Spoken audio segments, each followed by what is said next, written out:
now. Hi everyone, how are you doing? Welcome to our Leicester Digital live session with Thom Shardlow. Say hello, Thom. Hello there. If you can just confirm you can hear us okay. We've heard from Sarah, Silver and Rosie so far. Morning, Harminder as well. So just to explain a few things, you can use the chat throughout the session. We'll generally answer questions and answers at the end though. We do have a poll to go through, which Thom and I will read out in a minute, and all the handouts will be available. So not a problem about that. And just to say, as part of this session, you know, it is basically part of our online program for the UNICEF Ukrainian appeal. So we will have an offer at the end, you know, and some other things to kind of shout out about and tell you all about. So, yeah. Excellent. And great to hear the weather's so nice everywhere. Someone just said they're in Kenya. Wow. That's commitment. Yeah, perfect. So this is, as Kate said, the first of our Leicester Digital Live recaps. So Leicester Digital Live was an event that we held at the start of June. So last month now. Wow, it's quick. And we're doing a follow-up session of all the speakers that we had there. So obviously this has been done before. You might have seen this before. Thank you for tuning in again and hearing me blabber on. But this is basically going to be a recording from Leicester Digital Live for those that couldn't make it. For the next few weeks, we're going to carry on that and have plenty of different speakers from that event. So tune in every Friday from now on. So we'll tell you a bit more about that at the end, but we've got speakers from Boots, Reviews.io, from leading figures in search engine optimization. And just quickly, we're just going to do the poll. Can everyone see that? So rebranding. We've done this session before, so yeah, we've spoken about debranding. However, for those of you who haven't seen it, if you could just do this poll, tell us, do you know what debranding is essentially, and if so, are you in need of one? And if you could submit your answer. I think what's come up, it's do you feel your brand needs a debrand? Yes, we need a debrand right away. Yes, I think we need a debrand. Maybe I'll let you know at the end. Fair enough. Maybe I have no idea what debranding is. And no, we are all good. And so far, some people say 60% are saying maybe I'll let you know at the end, which I think is fair enough. Tom's got a lot to tell you about, haven't you, Thom? Pretty well, I hope so.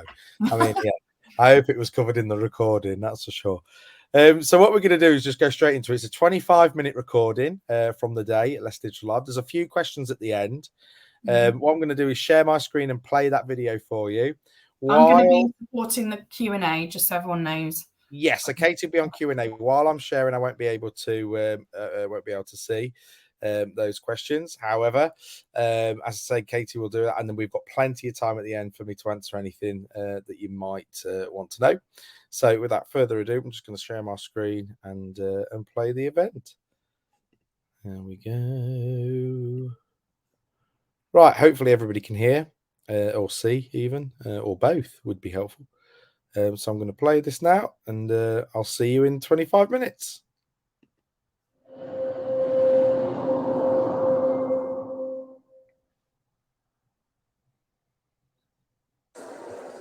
You might not know me, I'm Thom. Not been up today. I'm the next speaker, as it happens, and we are doing a talk on debranding. Yes? What is debranding? I'll tell you in a minute. Right, so I am Thom. I'm reading it here. I know who I am. I am the head of client strategy and creative here at Annika. I've come from a lot of different agencies and done a few things, but I'm here now, and that's the introduction that you need.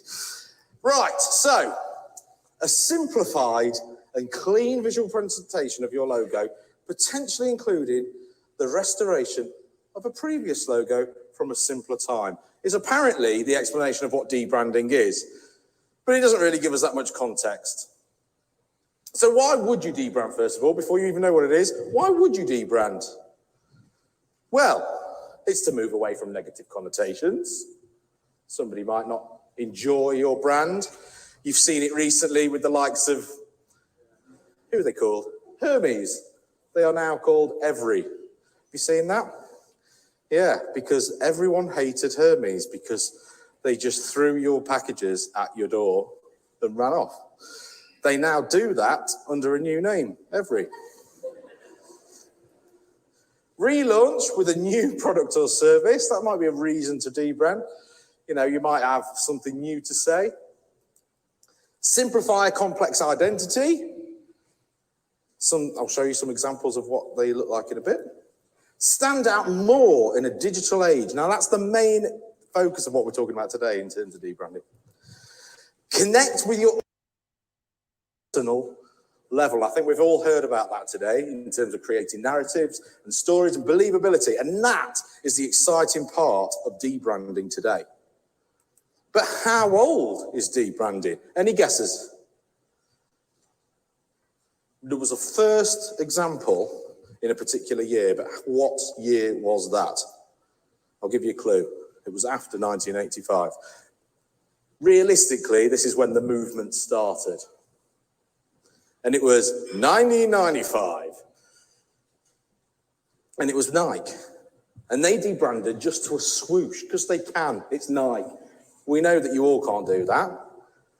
But this was the first real attempt in our modern day of what debranding actually was to strip back confusion, strip back, I suppose, unnecessary identifiers, things that were just getting in the way of the message or the product.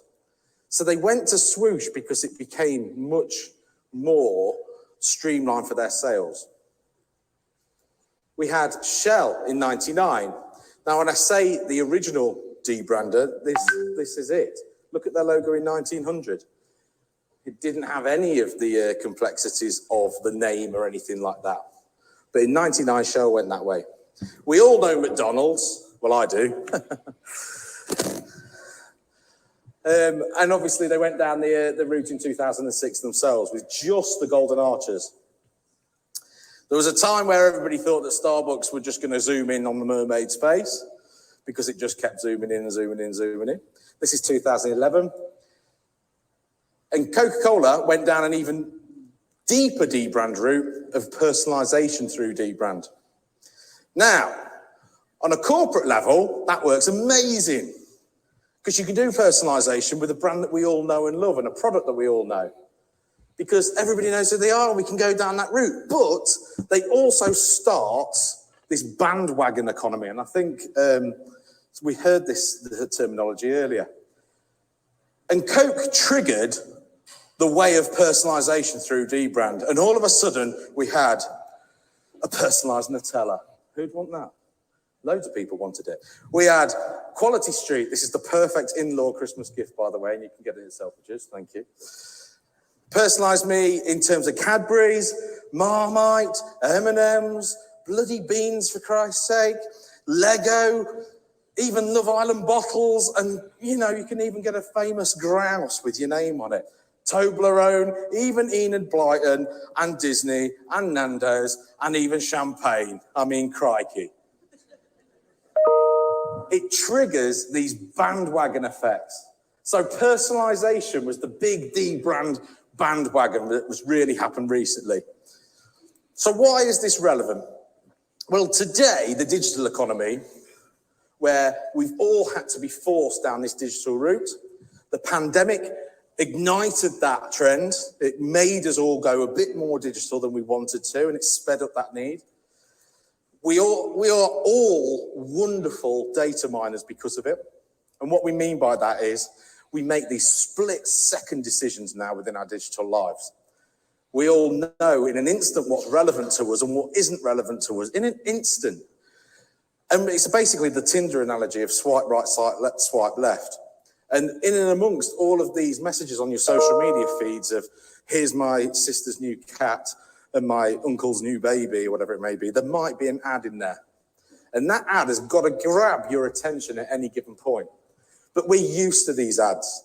So it really needs to stand out and it needs to tick the boxes.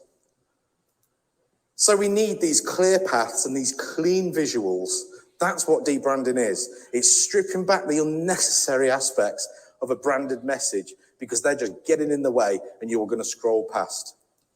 We're spoilt with user experience, and I'll explain that more in a bit.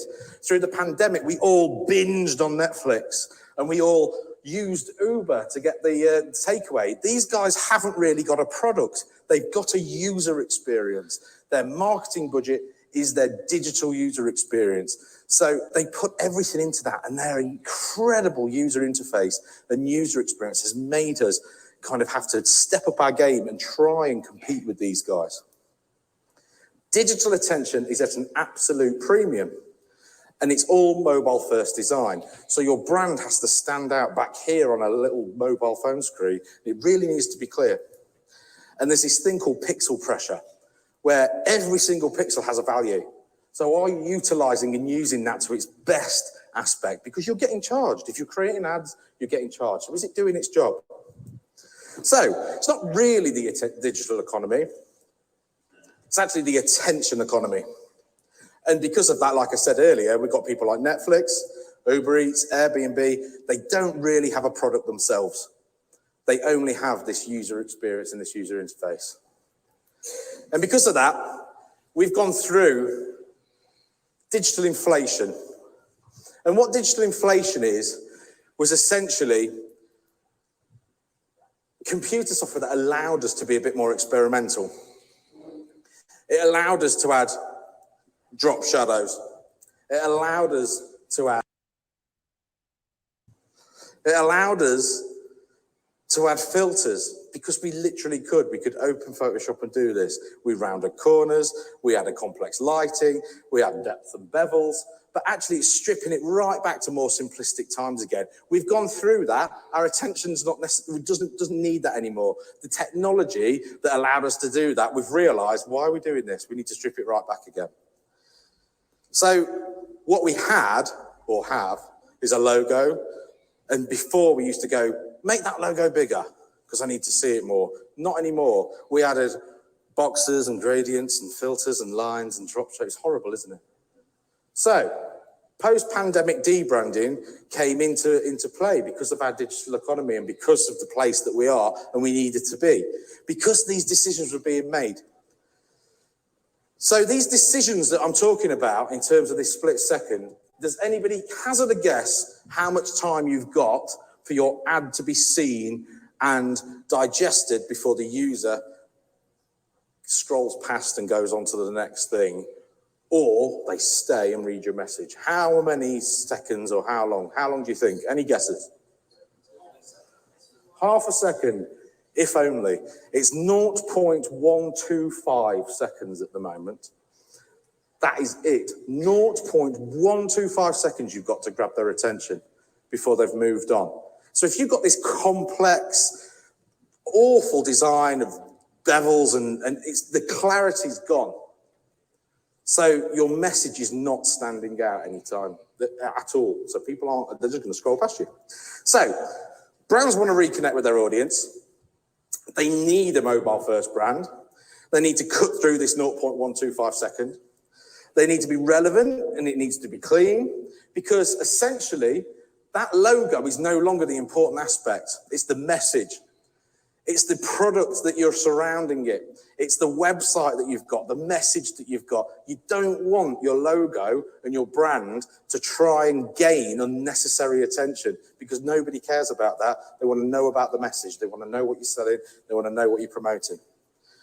So we all have this opportunity for a new start, and there's a lot of brands that have already started on this path. You might have seen recently that Burger King went back to simpler days. He introduced this fantastic new brand, lovely new typeface, and it just works incredibly well. Since this rebrand has taken into place, their sales month on month have gone up 15 million in this country. It's absolutely mental just from a new rebrand. Monsieur Pringle has dropped his gradients. He's stripped back his colouring. It becomes more of a sophisticated snack, apparently. And again, their sales have gone up. Pfizer, this is quite fun. Nobody really knew about Pfizer, did they, before the pandemic? But they realised that actually a word wasn't enough for them. their word was too complex. So they introduced an icon. That icon's going to be, used as their logo, their icon in the website and everything like that. So they're creating an icon identity with that. Rolling Stone, you look at that at the back, it was great on magazine covers in the 60s, but actually up close or, on a digital space, simplifying it and dropping the drop shadow was absolutely important. Intel, is it Dorling Kindersley? There you are. TripAdvisor. We went into Gmail, where actually they realized that the rebrand wasn't enough, but mail, it's not really an envelope anymore, is it? We're all used to email. We don't have to say it's like emails like letters, but digital. No, it's not. It doesn't matter anymore. It's its own thing. And that became a new, kind of overall identity across all of their products. Maps, it wasn't no longer about this, things on maps, whatever. Went with the icon. Everyone's at it. Hey.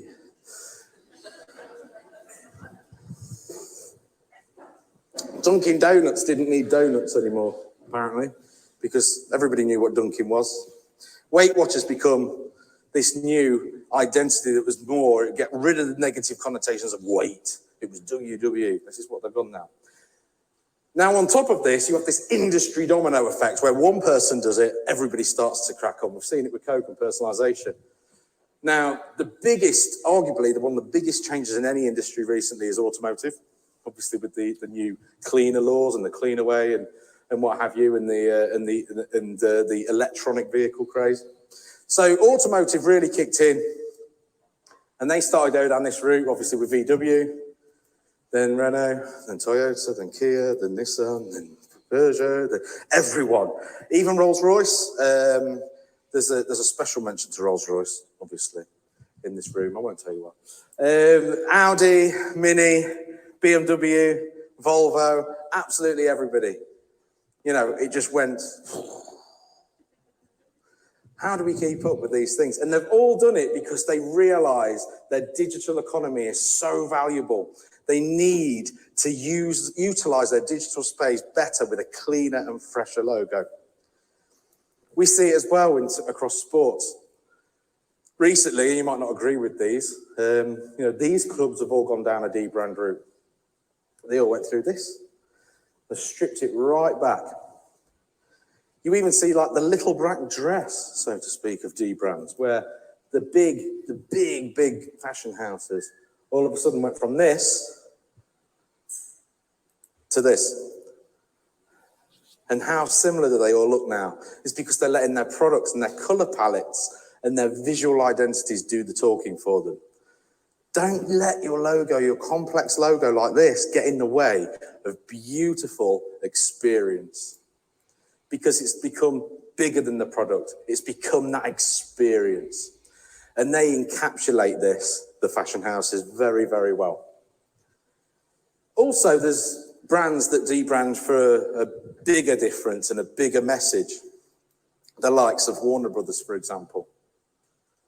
They've gone through this debrand here, but they've utilized it in a way that's completely different because it transports you in a world of adventure by utilizing the logo type as a window. And that window can become anything from childhood, playfulness, right through to the darkness of like Marvel comics and the fire of Wonder Woman.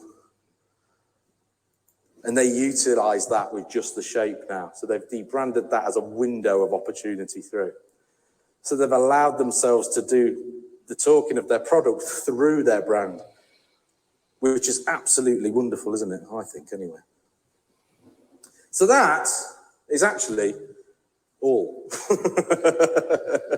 That's our presentation today, but this is Debranding. So if anybody has ever got any questions or anything at all, I've left some time for Q&A. Nobody else has done that today. Aren't I special? It's not at all because I've rushed through it and done it dead quick. Anybody got any questions on debranding at all? There was one company in here earlier today that unfortunately left today who unwillingly or unknowingly have done it really well.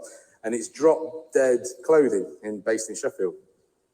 And they said to us today about the e-com, we were looking at that, and they're really edgy, quite high price point clothes. They're fantastic. that their logo and their icons within the actual clothes are so hectic and so different on all the different garments, they didn't know what to do for their actual branded piece. So they just simply wrote in a really nice typeface, drop dead. It's as simple as that if you look at their website.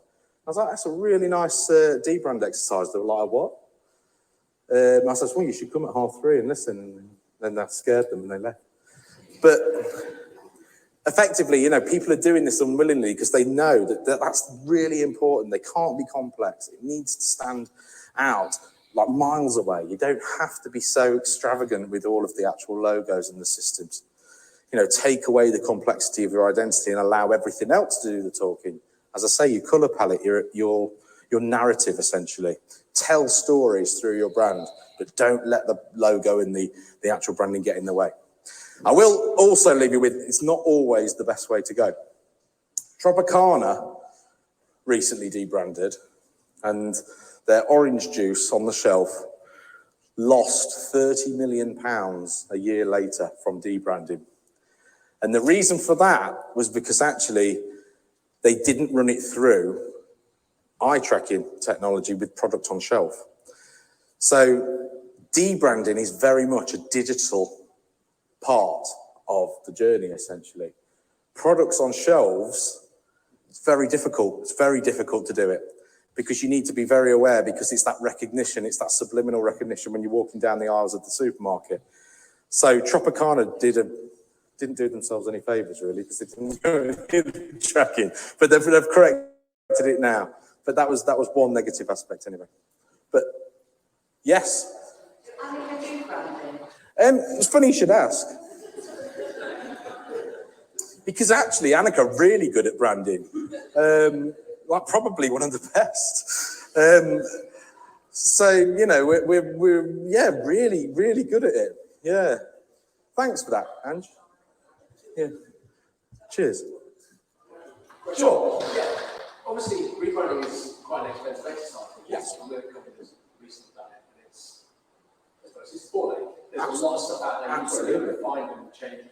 So how do you justify the cost of okay, it looks better in digital, but you've got to go out and you've got to change all of this platform? It's a good question, and I think it's forgiving, more forgiving these days, in that you can have multiple brands in a sense, in a way. You can softly kind of expand it these days. You don't have this also, especially companies of our size, we don't have that privilege of this, huge budgets or whatever it may be. Potentially, we might do. However, it's really easily trackable. So with UX audits, with drop-offs, you can see analytically in data using that to actually prove the worth or the reasoning. We can do that through landing page and all this and this A/B testing, as we all know.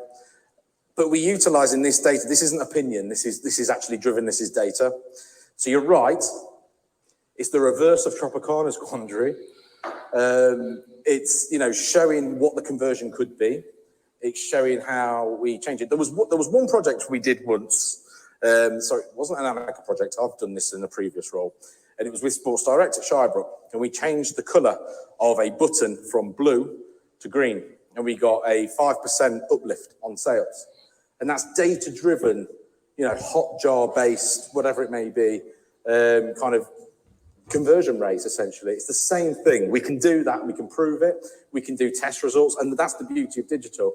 We're not sending it out to the printers. We're not rewrapping products or putting new labels on things. We can test it with landing pages. We can test it with social feeds. We can test it in lots of different aspects for really low cost. So before we do go through and do the big expensive debrand or rebrand or whatever you want to call it, we can obviously prove those results. So it's a good question because it's really expensive. And especially like if we've got historic collateral internally, letterheads and business cards and they start to add up. But, the examples I've shown you today are huge corporations, so to speak. But yeah, imagine their headache. I believe Pepsi's rebrand in I forget now, it'd probably be 2006. That's the world's most expensive rebrand to date, apparently, because they wanted every single logo changed. So every outlet in the back streets of India that have got Pepsi above. They went out and did that discovery piece. So that was about 80 billion, I think. Yes. I'm really interested in colour theory and branding. Sure. So I'm just wondering where you stand. Say washing powder, for instance, washing colours. Most of them are blue, because it suggests colourless and all the rest of it. So do you think that that's the way that you should go if you've got that kind of product, colours the crowd, because that's what people are used to? Or do you do what Vanish did and go for bright pink is the opposite, to stand out? It's another. Absolutely, another good question. So the reason for Debrand is essentially to... Oh, sorry, yeah, the question for that was colour theory. So when you are going down this route of debranding, how important is colour theory? Do you fit in with colours? Like in industry, for example, the example given over there was Vanish. They went completely against the industry and went all bright pink.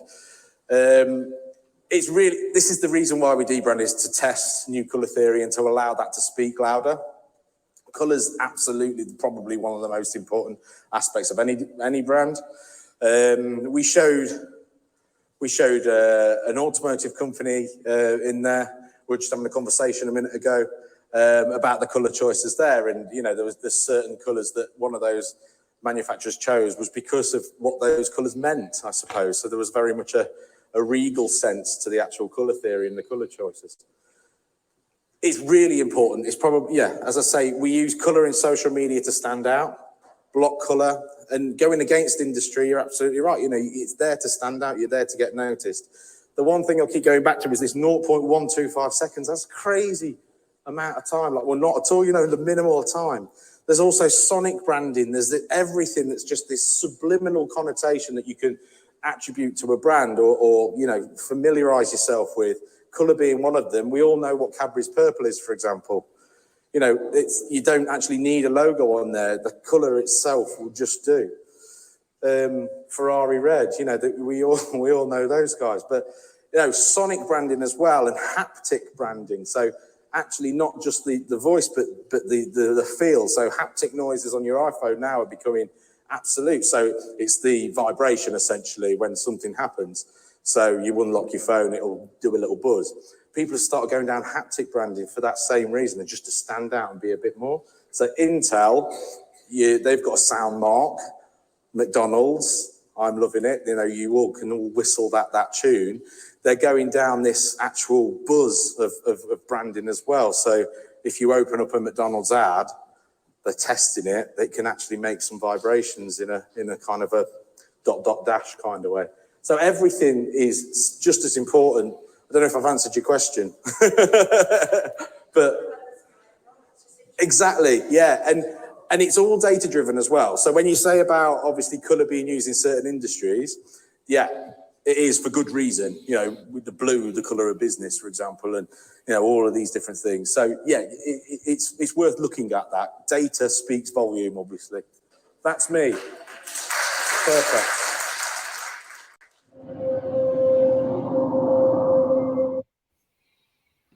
Well, thanks for that, Tom. No, thank you. I think you'll have to stop sharing your screen. There we go. So we're back. So there have been a couple of comments. Let's have a look. So someone said, so really interested about Burger King and the logo and what happened with the sales increase, but was that, predominantly linked just to the logo, and how do we know this? Yeah, so that particular example, they've obviously released reports. Whether or not they're accurate, who knows? But it wasn't just the logo; it was the all-encompassing identity of debranding, and it wasn't just obviously correcting the website with just that logo space. They corrected the entire color palette. They stripped it right back. They introduced brand new typefaces. And it's always part of a broader, marketing campaign, which they invest a lot of money into. They need it to work. Yeah, and they reinvented themselves, and it was probably their biggest ever launch. And actually, if you look at it, the biggest ever launch was actually just a reverse back to the original logo from the 90s and 80s. But it was what came with it, and it was all the data and information that accompanied that, and it was this big, impactful typeface, as I say, that was, you know, back to almost like the craft angle of the burger industry, because we saw that, you know, the street food was really up and coming in the last few years, and then all of a sudden Burger King looked at their sales and went, oh, hang on, why aren't we benefiting from that boom? Our sales aren't up, so let's try and mimic that and show people that we are great at the food, and it's just really worked for them in that instance. So I don't know if that's answered the logo. Yeah, Johnny McSween has said Debranding is fine for established companies looking to simplify, you know, to catch the eye, but smaller companies still have to be more explicit sometimes with their message and what they're trying to achieve. And I think, you know, I've kind of replied saying, well, you've written a blog basically all about this, haven't you? So that will be definitely. And we'll push that out. But obviously, you know, I tend to disagree as well in terms of explicitness with message. But I mean, being explicit with a message doesn't necessarily mean being complex. And you know, straight and punchy into in your face messaging is simple. There's so much noise out there, isn't absolutely. there? You know, you've got so many different devices in your house, and so many touch points that, you know. Absolutely, yeah, and it doesn't matter who you are.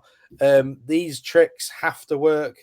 You have to kind of mimic those big companies, because they're the guys with the big budgets, and they're the guys that know how to stand out in their ads and social and what have you. But mimic that, because that's what is driving people's attention. If you go back to complexity and add more messaging, people are desensitized to that, unfortunately, and they're just going to scroll past you. Actually, I think Johnny's made a separate comment actually saying, you know, not to say that you have to complicate your brand logo, keep it simple, but in some ways you might have to support it in a descriptive way. Yeah, without, I mean, yes, again, it's very new brand. If it's a startup company, you've got, you know, a lot or something like that, or very new to the industry that you're in, a new product, then you have to do a lot of investment in awareness and, you know, think about the sales funnel anyway and what you're doing. But logos, you know, they still really count. And if it's too busy, I know it just in terms of the way the brain is, it just does not work as well. Yeah, and I think it doesn't. You know, it's fine talking about that in silo, but as well, it's whatever it is. It's always audience first. It's always understanding how your audience operates. You know, we did a spot cream launch on digital that was very much geared towards teens, and so the assets for that are very young, and they are very vibrant, and they are very all over the place, because they're allowed to be, because that's the type of audience that we're pushing it out to, and that's the type of thing that they're looking at. And no matter who you are, look at the lifestyle of that audience and see what they're doing away from your brand. We're always guilty of just being very, you know, inward facing of what we think and what we believe our brand should be. But actually, just always look at the audience. Who are you selling to? What are they into? And how can you mimic that lifestyle and that connection? So I think, Eleanor, there you've just put, how do you ensure you don't debrand too much and make it too simple? I think I've kind of just answered that in a way that, in a roundabout way, it's just understand your audience. Look at the types of brands that they're interacting with. There's free tools, you know, even searching Twitter, you know, if you can create personas and understand who it is, you know, create 5 personas, try and understand who the typical audience are that want to buy and interact with your product, and then look at the types of brands that they may be interacting with. It's a fun exercise. So look at those, see what they're doing, compare yourself against those brands, and see if you really do need that debrand, or if you do need to simplify it. Look at the ads that they're pushing out. If you go on Ads Library, which is a Facebook Meta tool, you can input anybody's brand name and see if they're running any ads at any given point, and have a look at what they look like. Have a look at the posts that they're pushing out, and see the type of design that you should be pushing it to. Then you look at yours. Is it too complex? If it is, maybe it's time for a debrand. So with that, I just want to say thank you, Thom, for all your knowledge and for answering all the questions that we've had today. Just if I can ask people watching just for a review, I've just posted that. It's really good to kind of just kind of highlight what you've learned, tell other people about our webinar program. Obviously, we run this for free, and it's very altruistic. I don't know if you've got anything else to add, Thom. He's after the 5 stars. He's after the 5 stars. Oh yeah, why not? Yeah, that'd be really great. I mean, obviously, on top of that, just as a reminder, obviously, we are running Leicester Digital Live on behalf of obviously UNICEF and in the appeal of trying to get some funds over to those guys in Ukraine. So any donations would be absolutely brilliant. On top of that, I've just posted like, even if everyone who attended donated a couple of quid, we'd be on to something. So give generously if you can. I realize very funny times at the moment, but yeah, definitely. I really appreciate it. And obviously as well, obviously this is the first of many for Leicester Digital Live Recap. Yeah, it's probably good for me just to talk it through really just before we go. So on the 15th of July, Anne's presenting about integrated search and social marketing strategies. On the 22nd of July, Callum McCaffrey from Reviews.io is talking about the power of brand advocates. He was our keynote speaker at Leicester Digital Live. On the 29th of July, we've got Ollie Shea from Boots talking about the innovation agenda that drives impact. Really good session. So please attend that if you can. And then we've got a whole session on the 5th of August about reporting. And that's with our very own Ed Truman and Greg Gifford. And Greg's, absolutely amazing. It's very entertaining and innovative as well. So you definitely want to be there for that. And then on the 12th of August, we've got an SEO special. That's with people from Ahrefs, Yoast, Inlinks, Broadhurst Digital. We've got our own specialists online as well. So there's so much to learn from that, so I definitely would big that up. And then Shane Monaghan from Limor is talking about the power of voice podcasting and social audio on the 19th of August. We've got sessions on demand with Lee Chambers from Essentialized Workplace. Kenda did an amazing session talking about how the brain functions and about how to stand out in marketing and the art and science of banishing cognitive bias, which was just mind-blowing. So that's on the 2nd of September. And then we're just talking to ATG. I think we might do theirs on demand. They were our lead sponsor at Leicester Digital Live. So yeah, we'll send you all the details anyway. And Ellen is just saying how to register for all the webinars.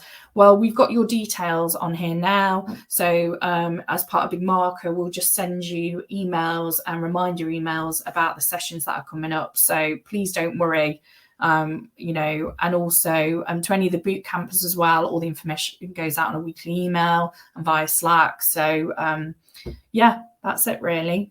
That's it. Yeah, great. Thank you. Nice ahead of schedule. You got 20 minutes for a little coffee break now, you see. Yeah, definitely. And Thom and I have got a very busy day, haven't we, interviewing for a new role. So yeah. Lovely to see you all. My contact details on katie@annika.co.uk. Thom is Thom with a THOM at annika.co.uk. Drop us a line sometime. Lucy's been in the background today as well. We're all here to engage with you all. So thanks for attending. I'm going to stop recording now. Thanks, Silva. Appreciate it. And have a really good day, everyone. Okay. Right. Thanks, bye. Bye.